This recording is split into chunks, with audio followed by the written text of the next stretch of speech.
All right, everyone. Good evening. Thank you so much for coming to this talk. Uh, this is the fourth in a series of the Underground Railroad Consortium Freedom 2027 lectures. These quarterly lectures will continue into 2027 and are meant to highlight the important bicentennial of abolition of enslavement in New York State. The prior lectures in this series can be found on our website at www.erkneys.org and clicking on the Freedom 27 link. We are very, very happy to have as our speaker tonight historian Anthony Cohen. In 1996, Anthony set out on an 8-week journey to explore the story of the Underground Railroad, and Tony traveled 1,000 miles by foot, boat, and rail across 5 states, from Maryland to Canada, and stopping along the way at Underground Railroad safehouses, African American sanctuaries, and at Quaker meetings. In 2026, this year, on the 30th anniversary of his landmark walk, and to commemorate the 250th anniversary of the nation's founding, Tony will retrace his historic route again by foot to Canada. And in his presentation tonight, Tony will discuss his upcoming journey and reveal how genealogy and family history were the inspirations for his walk. So, without further ado, the Underground Railroad Consortium of New York State is pleased to have Tony with us tonight. Thank you, Tony, and it's all yours. Thank you, Peter, and thank you everyone for inviting me to speak. First of all, I'm honored to be able to share this story with you about my historic walk in 1996 and about the next walk I'm about to take in just a matter of weeks and coming through the areas where many of you are sitting right now. But first of all, just a little bit of background on me. I am a historian of the Underground Railroad. I live in Germantown, Maryland, just outside of Washington, D.C. And I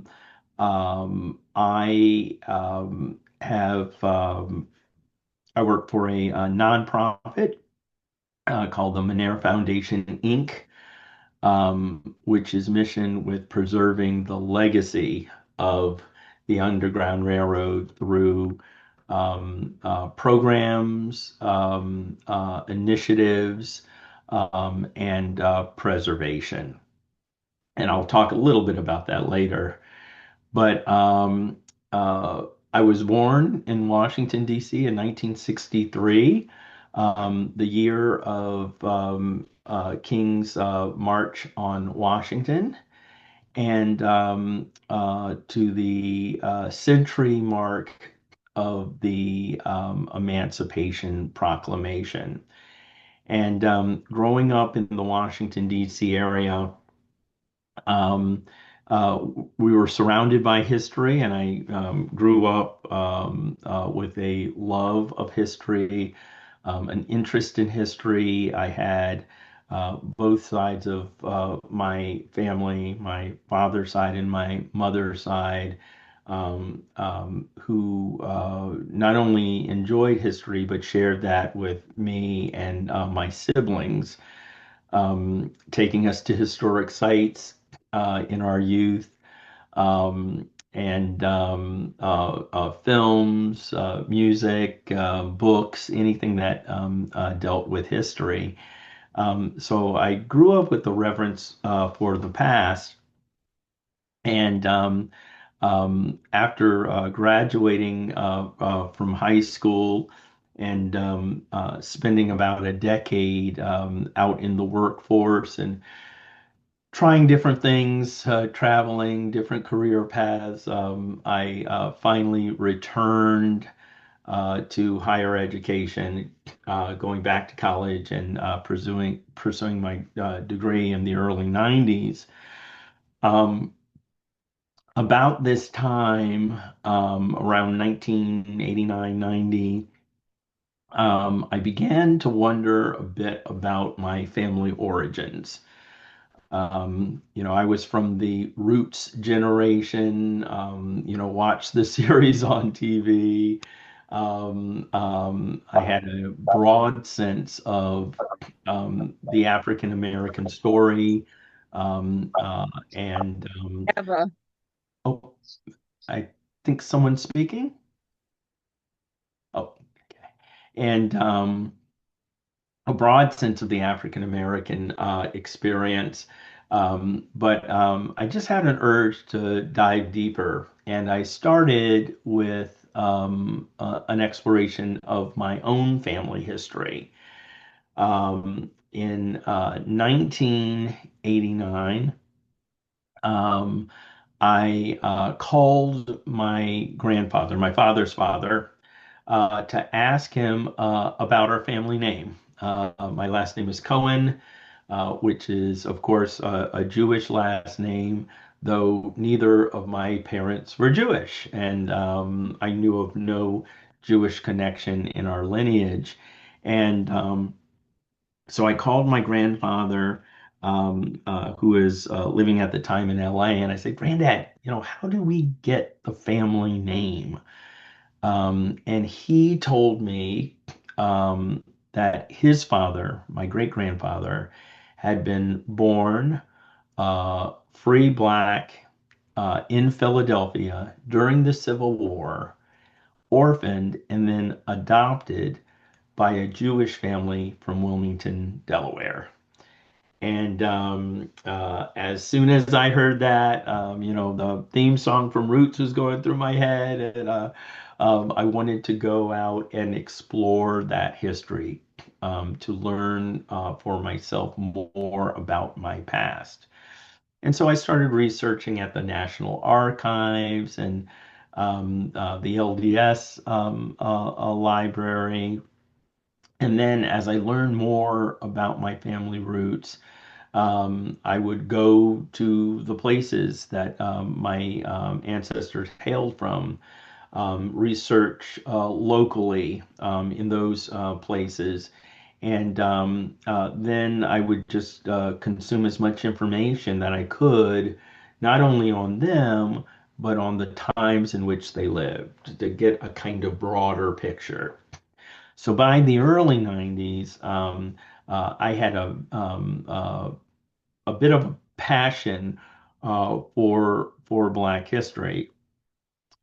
Also, as I began to research and do genealogy, I learned how to locate and interpret primary sources. Court records and vital statistics and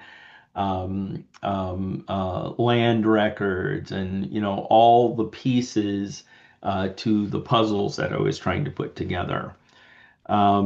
Around this time, I returned to college first as an art major at the Corcoran School of Art in Washington, D.C., with a focus on art history.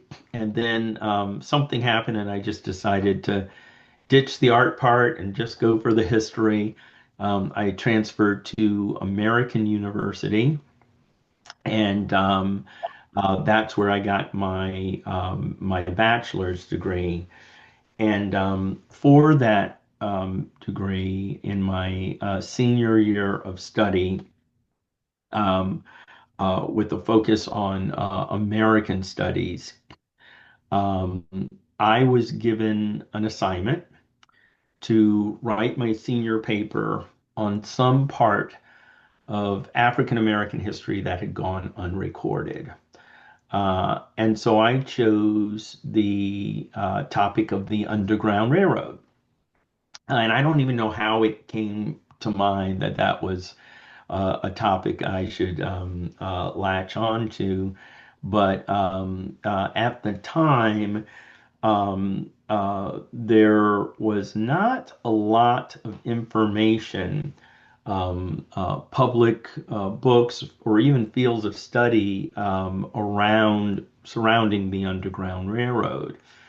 Many historians and institutions of higher learning, even African American studies departments, um, generally didn't cover the Underground Railroad because there was a belief at the time that there was, no primary sources that could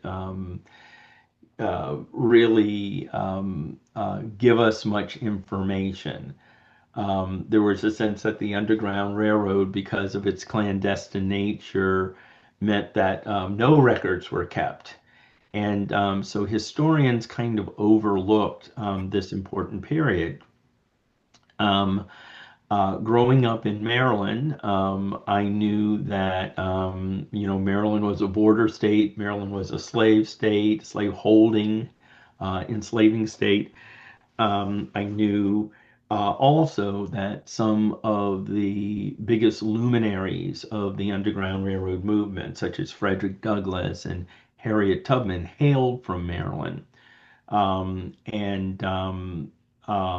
that their stories were fairly well documented. And so I wanted to see what I could find in my own backyard. And so I took on the topic for my paper. Um, at the time, in addition to being at school, I was volunteering on the weekends for our local historical society's library, Montgomery County Historical Society. And I figured since I was there all day, every weekend, that would be a great place to work on my paper while I was, pulling books and materials for researchers.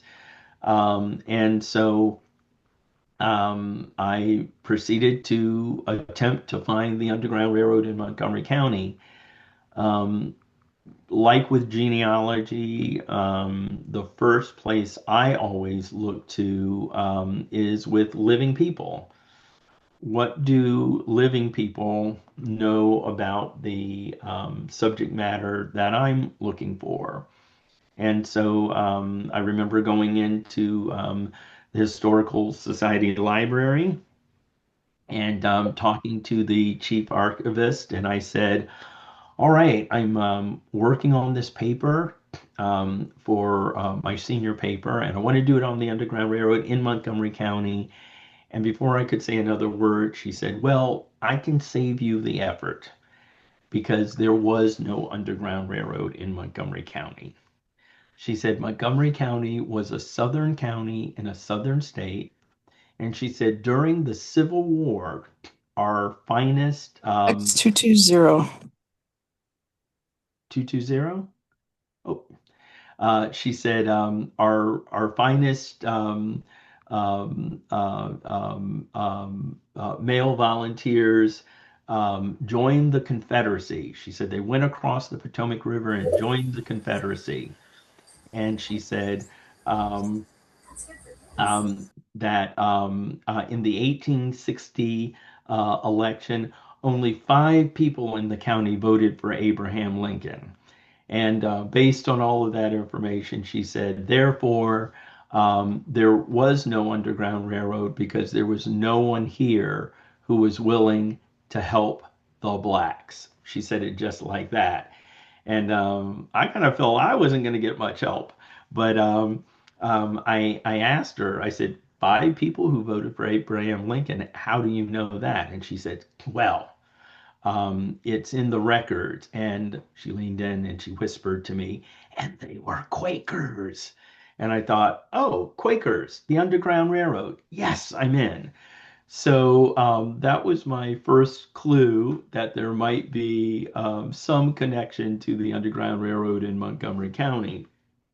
Um, and then for the next few months, I just started researching, but doing it as though I was on a genealogical hunt. So I tried to stick to primary sources. I quickly found a handful of, for instance, narratives from people who had escaped on the Underground Railroad, some of which were from our county, such as Josiah Henson, one of the inspirations for the character of Tom and Harriet Beecher Stowe's Uncle Tom's Cabin, was from my county, lived here for 30 years before escaping to Canada.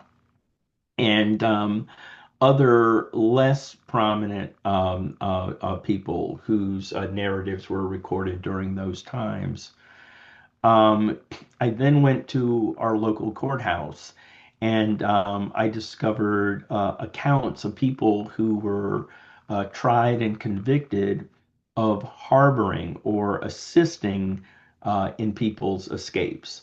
Um, um, uh, Helpers, perhaps on the Underground Railroad, whose names never trickled down into the history books. They weren't considered heroes in their time. And so I discovered some of those names and accounts. Most interesting was old newspapers from our county that dated back to the 1840s and 50s, were full of runaway notices. And in addition to rewards for the capture and return of people escaping enslavement, details such as the names of accomplices, destinations where their enslavers thought they might be heading to. In some cases, accounts of people who had escaped, were carried back, and had escaped again. And their enslavers put all the details that they had of their first escapes, where they went to, some reaching named cities in Pennsylvania before being captured and brought back. Roads, modes of transportation were mentioned. And so, kind of the infrastructure of the Underground Railroad started to emerge. And then I realized that many of the transportation routes through our county were used in escape because they were not only mentioned in these ads, but they were also mentioned in some of the recorded narratives of freedom seekers who made it to the North. And then I went to different communities, everything from the 200-year-old Quaker community that the librarian had told me about to some of the nearly 40 African American communities that emerged after emancipation, some of which still held the story of the Underground Railroad. Well, I spent 6 months. I wrote my paper. I discovered six routes of escape, documented three safe houses, and found 30 points of interest in my county, which related to the story of the Underground Railroad. I submitted my paper, I got an A, and then I graduated with an American Studies degree, and then faced a mystery greater than that of the Underground Railroad, which is what do you do with a history degree? So after my graduation, I worked the rest of that summer, mainly interning and volunteering, and was working at the library one day when the archivist who originally told me there was no Underground Railroad, she looks up at me and she says, Tony, did you ever do that paper on the Underground Railroad? And I said, yeah. And she's like, did you find anything? And I said, lots. And so she asked to read my paper. And then the next time I came in, she said, this paper is amazing. You discovered so much. We would like for the Montgomery County Historical Society to get a grant so that we can help publish your paper. And so they did. And oh, I'll get to that second. So they did. They published my paper and in the form of a 30-page monograph. Before I talk about that, here's just some of the sources that I found very helpful.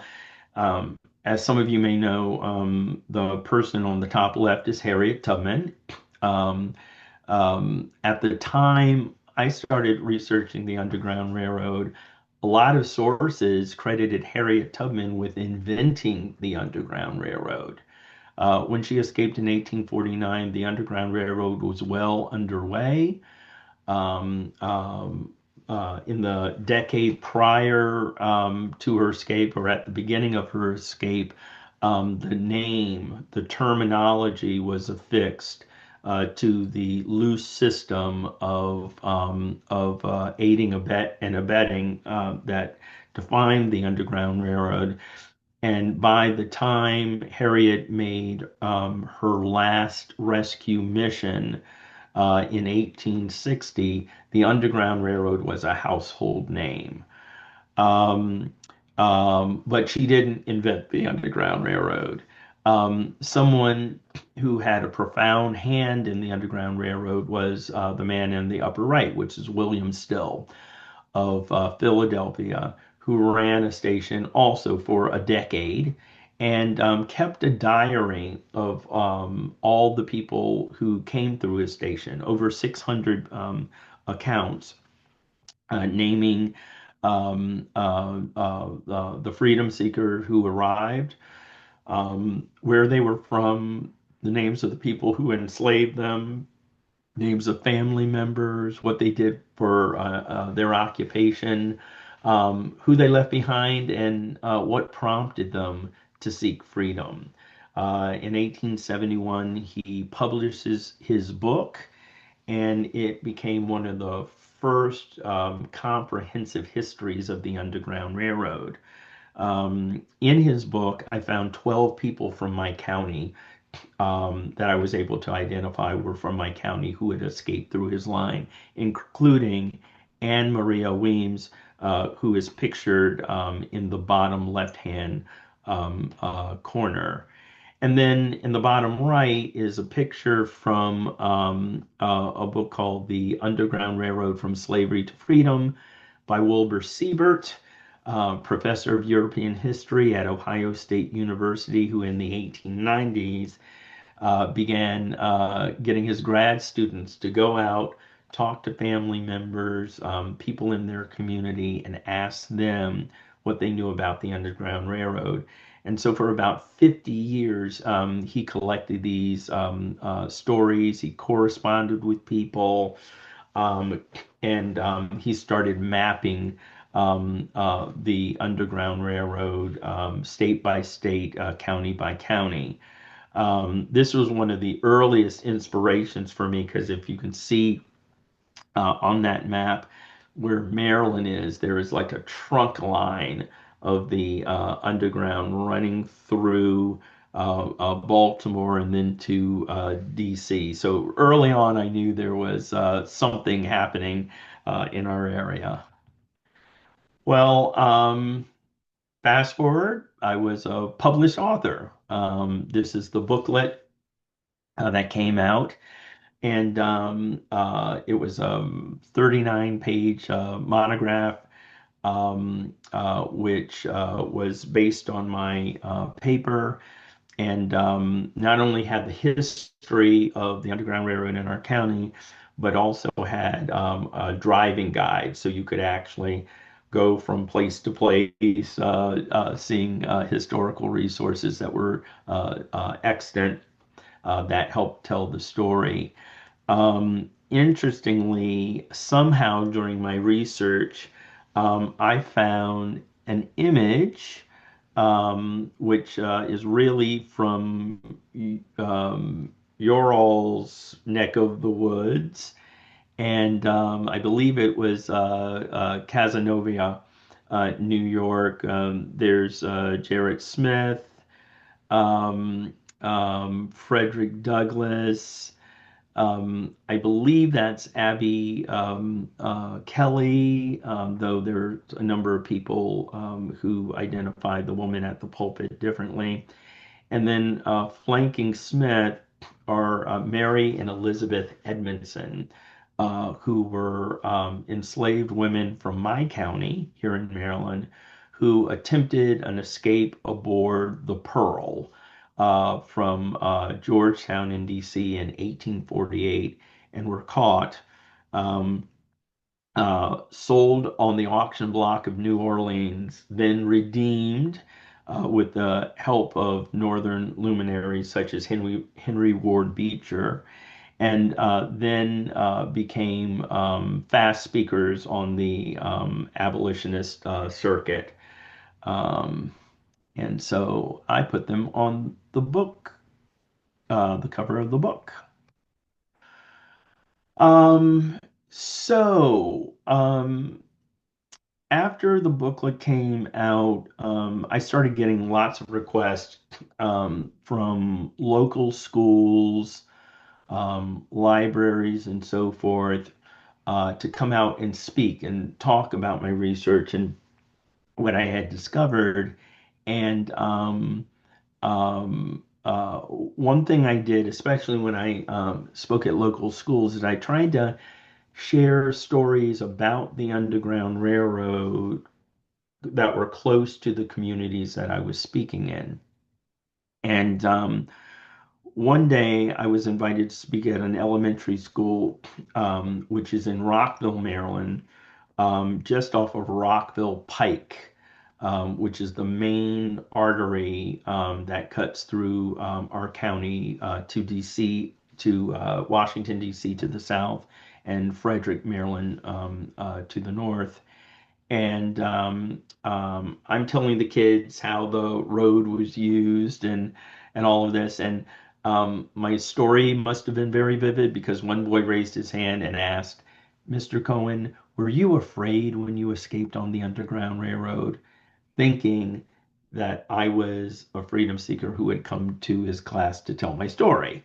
And after explaining that I wasn't that old, I then had to explain how long ago that history was. But his question never left my mind, and I was heartened that I could share history in a way that brought it to life. Well,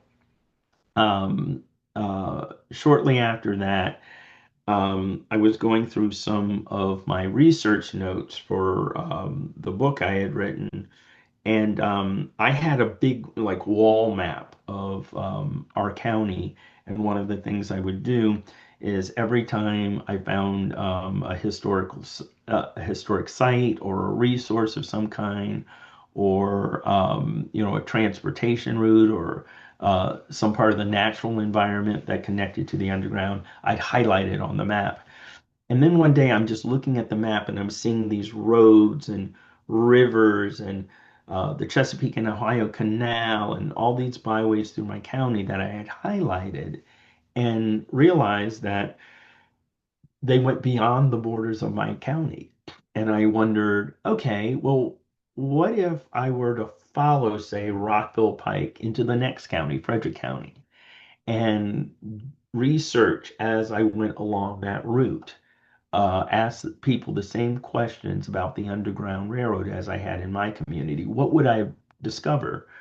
And and then I thought, how far would that lead me? Could I keep doing this? Would the road unfold? Would it take me, I don't know, all the way to Canada? And the next time I was invited to speak to a class, I kind of floated this idea. What if I started off and walked one of the routes out of Montgomery County going all the way to Canada? Well, the kids went crazy. They're all shouting out, how many miles are you going to walk a day? And will you have a backpack? And if so, what will be in it? And where are you going to sleep? And how are you going to find this history? And so, class after class, I posed the question. And I got some really great answers. One class that had home economics students made suggestions as to what type of diet I should have, what I should eat along the way. Math students figured out a long route and a short route to Canada and how many miles I would have to walk a day to reach my destination in a certain amount of weeks. And they really started kind of filling in a picture of what this walk could be. At some point, I made the decision to actually do it. And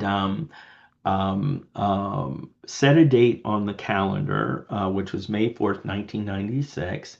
And I chose that date for several reasons. One, I was at this point working a part-time job in the historian's office with the local Park and Planning Commission. And I was working 6-month stints, and the temporary position was about to close. They wanted to hire me back again, but they needed a 2-month break in order to hire me. So I had this 2-month gap in the summer that I needed to fill. What was I going to do with it? And I decided, oh, that would be the perfect amount of time for me to walk to Canada. I chose May 4th, 1996 because May 4th was the first weekend in the month.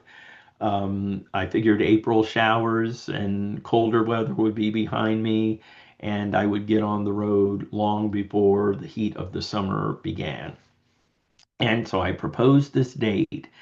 Someone at one of the schools that I spoke to called a local television station, and a reporter found me and said, "Hey, I want to follow your walk." The walk got the attention of the National Park Service, which was launching an initiative starting in 1995, I believe, for the Underground Railroad Network to Freedom, which was codified into law in 1998. And that was an effort, and still is, to interpret the Underground Railroad through the national park system. National parks discovered that I was traveling through a couple of national park sites that had Underground Railroad history. So they helped sponsor my walk by giving me a page on their website. And so the Walk to Canada page was launched. It had a map and itinerary of my journey, where I was going to be, what my mission was, what I was looking for along the way. And then they set up an email address so that people who might see me coming their direction, who might know about some Underground Railroad history or historic sites, could email me share information about their community. It worked, and it worked fast. And not only did I get information about the Underground Railroad in the weeks before I got on the road, but people started emailing saying, hey, Tony's coming through my town, he's coming through my city. I'd like to put him up for the night.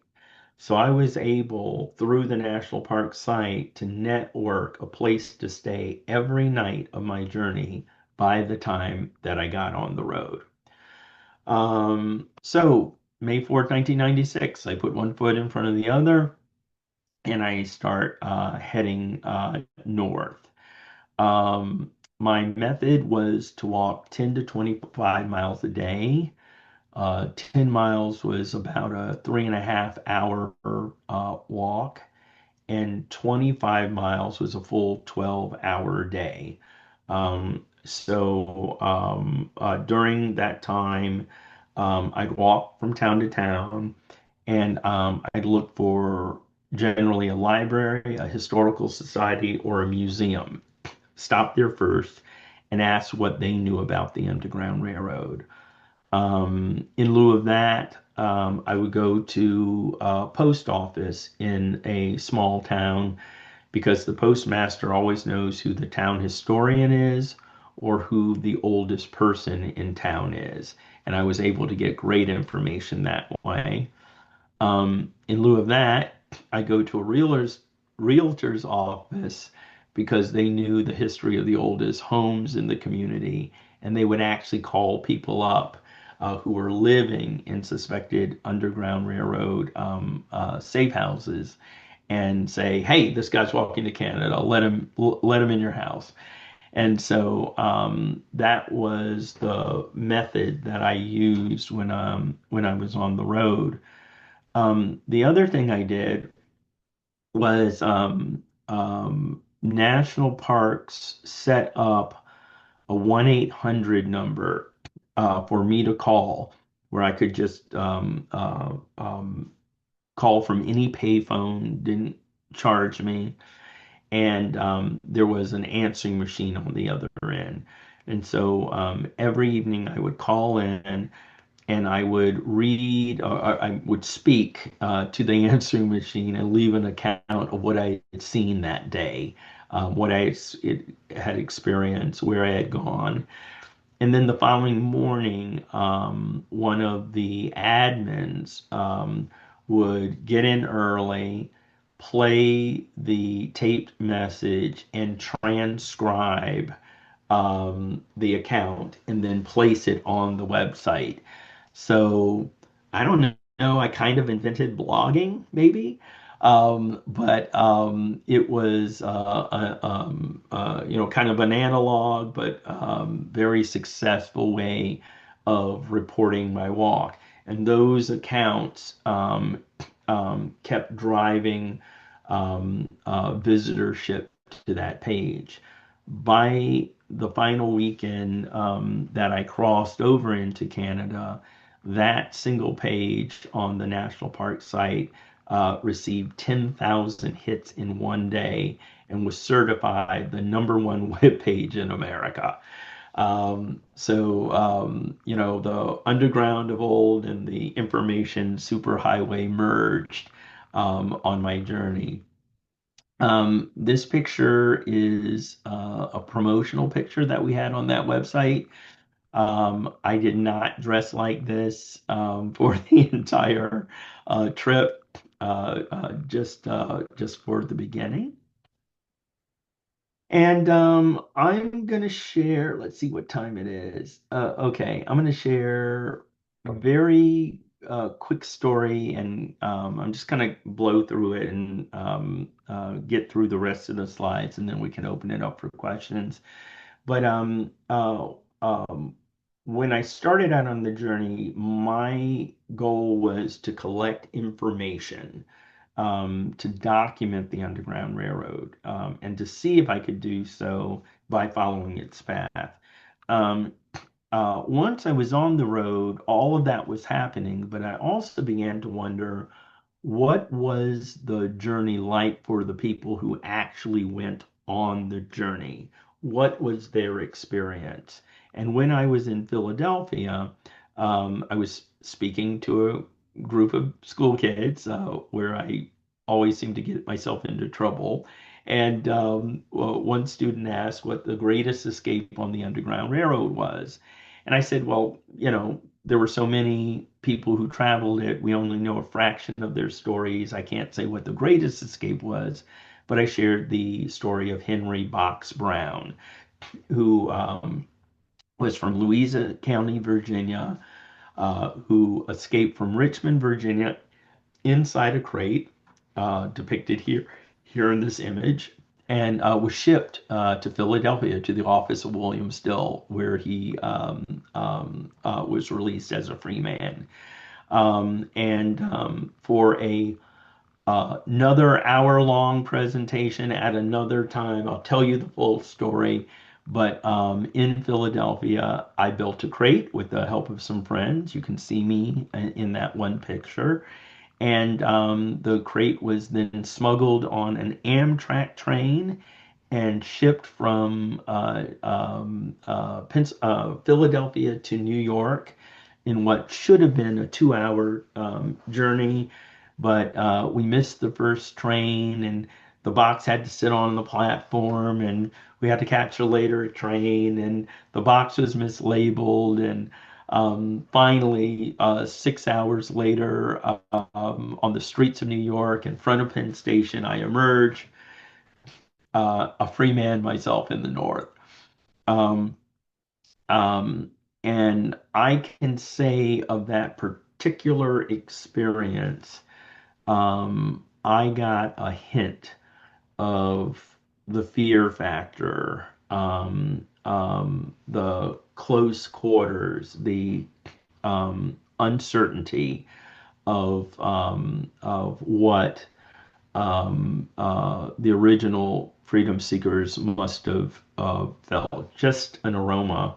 I also learned from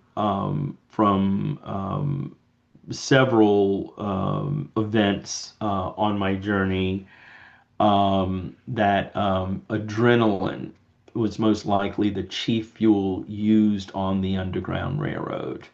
Adrenaline got me through a lot of things, and I imagine that it really energized those who were setting out, who didn't know where they were headed to for sure, how long it would take to get there, and what they would find when they arrived. So I was not only exploring the physical terrain of the Underground Railroad, but eventually the psychic and emotional terrain of those who first traveled. And on the last 10 days of my walk, as I approached Niagara Falls, Smithsonian Magazine sent out a writer and photographer to capture the story, which appeared in the October 1996 edition of Smithsonian. And you can find links to that article on my website, which I'll show at the end. All right. So fast forward to the present. Freedom Walk 2026. Inauguration day of 2025, 1 year ago. And the ensuing attack on Black history that has followed made my blood boil, but made me feel that I needed to do something than sit around and gripe. And so I started meditating on it, and it took me a while. It actually took me several weeks to realize, oh, you walked the Underground Railroad, and that was 30 years ago. Your 30th anniversary is coming up. And I thought, what a great time. 30th anniversary of my 96 walk, the 250th anniversary of our nation, and the 250th anniversary of my county, Montgomery County, Maryland, which was founded in September of 1776. So I thought, what better time to walk again, walk with pride, walk with protest, and to celebrate American history, which has had bright, shining moments and deep, dark moments. American history has it all. And so I wanted to walk to honor the people who, generation by generation, have given of themselves, have sacrificed immeasurably to help the next generation achieve the promise of the American dream. So on May 4th, 2026, 30 years to the date, I will launch Freedom Walk 2026. Unlike 30 years ago, I will not be walking alone. We'll be bringing people with us. I have a wonderful team who is putting together programming on the walk, reaching out to communities along the way where we'll have base stations and we'll be embedded in those communities 1 week at a time, learning their history, sharing the stories of the walk, and a couple of surprises we have. One of those surprises is this statue that you see, artist Wesley Wilford's Tubman Journey to Freedom statue. First cast in 2019. It has been traveling the country for 7 years. And Wesley, who's a good friend of mine, I asked him if we could take it on the road. And so he's giving us the statue for the full 2 months of the journey. It'll be on a flatbed trailer, and it won't be trolling along with the walkers, but it will be in all the places that we're going to be. So some of you on this call are familiar with it, and it's coming to your town. And Harriet's on the road again on one of her missions, this time to help save American history. And this is my final slide. Freedom Walk 2026, May 4th through July 4th. That's the length of the official walk, which will culminate in Toronto on July 4th. And then the following week, we'll be traveling by vehicle across Canada to many of the settlements that American freedom seekers established when they got to Canadian soil.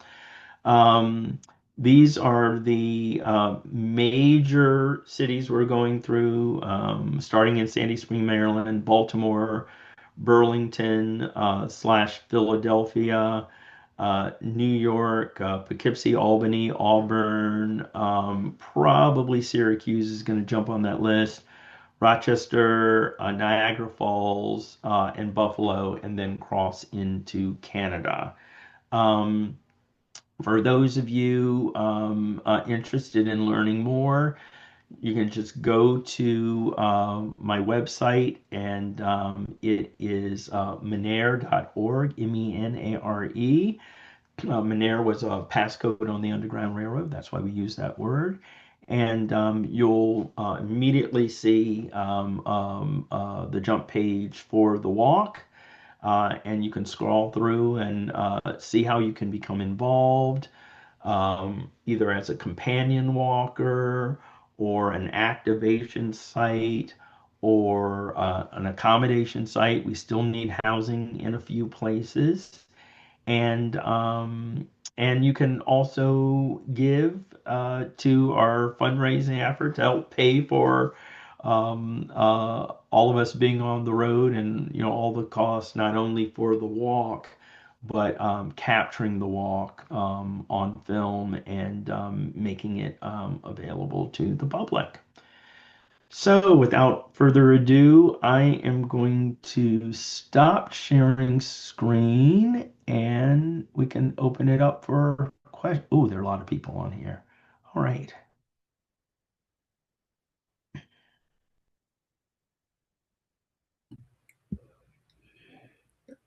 Tony, let me just start off. This is Peter Bunton with Erknees. Thank you so much. This is a fascinating story, especially about its origin story. Uh, Mm. is a wonderful accounting of the genesis of a very turned out to be a very important project. And thank you so much for that kind of detail. And we look forward to seeing you on the road. And now, please put your questions for the audience. Put your questions into the chat, and we'll have Sage pick up those questions and relay them to Tony. And I also just put the link for the website in as well. Excellent. Thank you.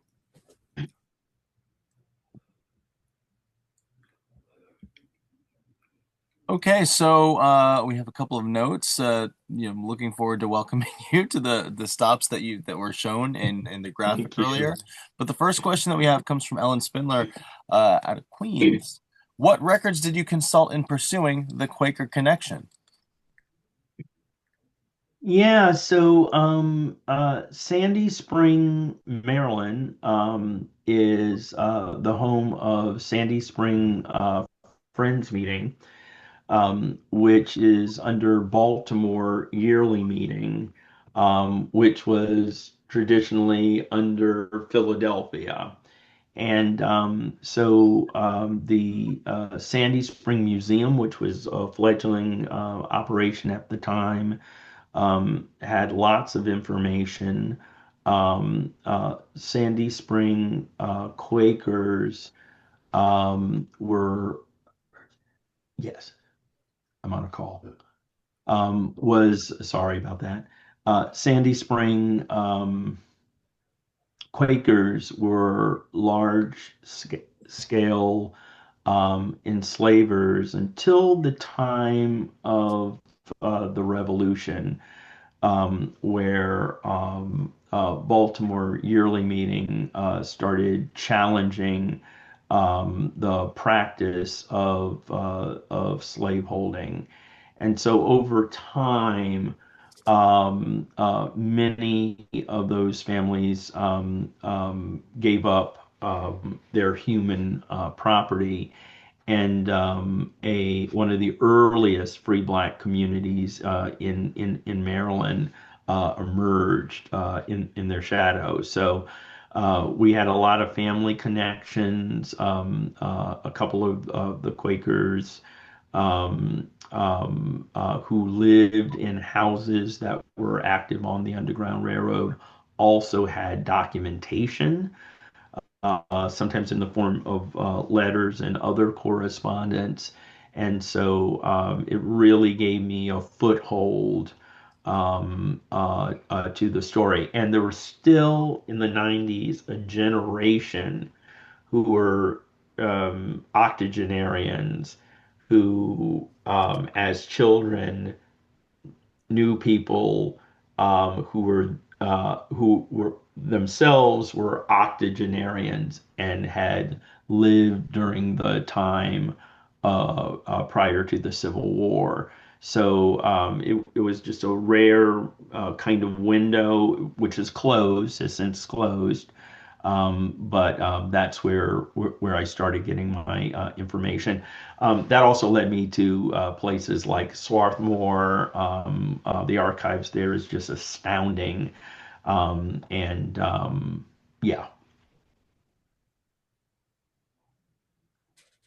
All right. See, and we had one question that was not for you, but just for in general housekeeping. Is will there be a recording? Yes, there will be a recording available. But because we don't have any other questions in the chat, if anyone feels compelled to unmute themselves and ask over audio, feel free to do so while we're waiting for other questions. And hold on, we have one from Barbara Blaisdell. What should I watch out for if we were to do a similar plan around another historic figure? What is the question? Barbara Blaisdell, if you wanted to unmute and rephrase your question.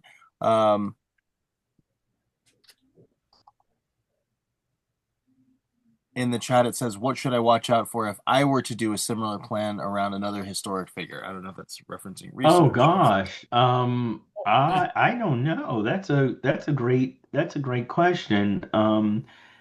As time goes on, we keep learning about new people who we've just never heard of before.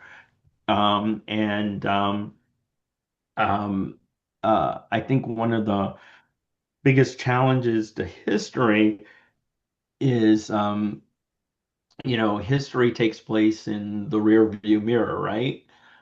We have to record our stories today. We have to look around us. We have to see amongst our family and friends who out there are doing amazing things. And we also have to take account of our own lives. What have we done? At some point in my early efforts as a historian to document the Underground Railroad, I realized I crossed a line, and I actually think it was shipping myself to New York, getting out on the other end, and the following day getting a call from the Washington Post. They had somehow learned that I had done that. And then I thought to myself, wow, 2 days ago I was in search of history. Now I think I just made history. So we have to keep an account of our own efforts, and one day they may become part of the historical record. Excellent. We have a question from Julia Ganson, who asks, "Is anyone and everyone welcome to walk for a day or longer?" Yes, yes, you are on the website under Join the Journey. There is a section for companion walkers. You just click on the link. There's a brief form you fill out, and then someone will contact you with the information about how the companion walks are structured. Okay, and for our final question, at least within the time frame, Annie Lancelotti asks, excuse me, "How did you chart your course? Did you research the location of safe houses in other states, then create a path that brought you to those places?" Yeah, so um, what I had really researched was my community, and I knew the routes leading out of it. And I knew in advance some of the large cities. I call them large cities, Wilmington, Delaware, um, um, Philadelphia, New York, that were hubs for Underground Railroad activity. I knew of places like Albany, and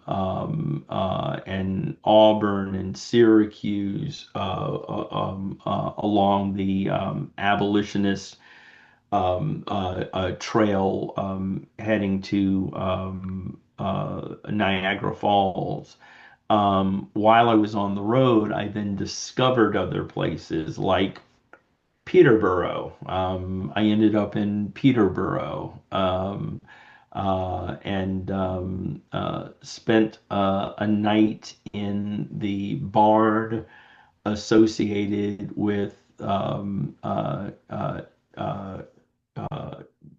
Jarrett Smith's house there, the remaining cottage of his estate.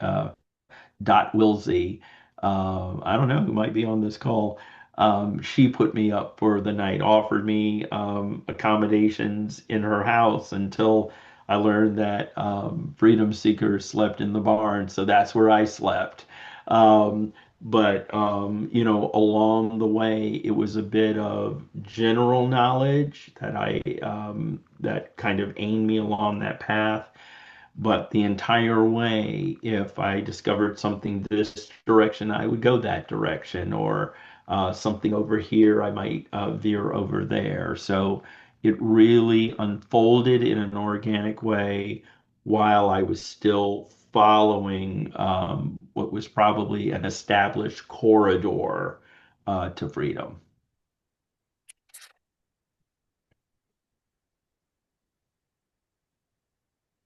Thanks, everyone. I'm reading all these comments. I really appreciate it. Thank you all.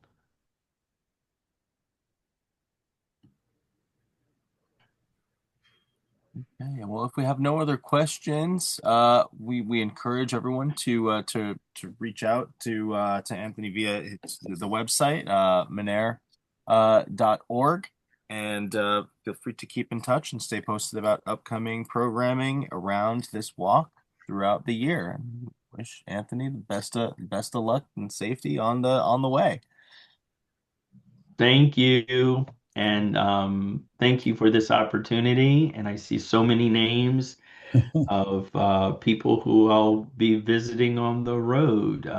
So talk with you soon. Thank you, Tony, very much. Thanks, everyone. Bye.